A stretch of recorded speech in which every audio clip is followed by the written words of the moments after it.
আলোচনা করেছিলাম।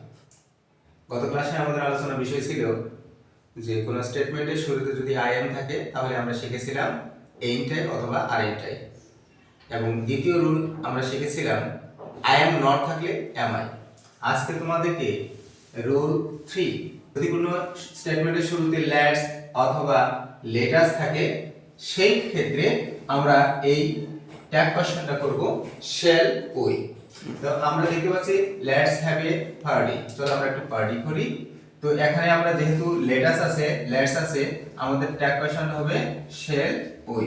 এইভাবে লেটস এখানে শ্যাল উই, তোমরা যদি অর্থ বুঝতে নাও পারো তাও কিন্তু এখানে এগুলোর আনসারটা তোমরা করতে পারবে। লেটস গো, চলো বাইরে যাই। এখানে let's go on a picnic, চলো বনভোজনে যাই। এখানে তোমরা অর্থ যদি নাও বুঝতে পারো কিন্তু ট্যাগ কোশ্চেনটা তুমি কিন্তু করতে পারতেছো। লেটাস থাকলে আমরা ট্যাগ কোশ্চেনে আমরা লিখব শ্যাল উই। এইভাবেই আমরা খুব ইজিলি আমরা ট্যাগ কোশ্চেনের এই সমস্যাটা আমরা সমাধান করতে পারতেছি।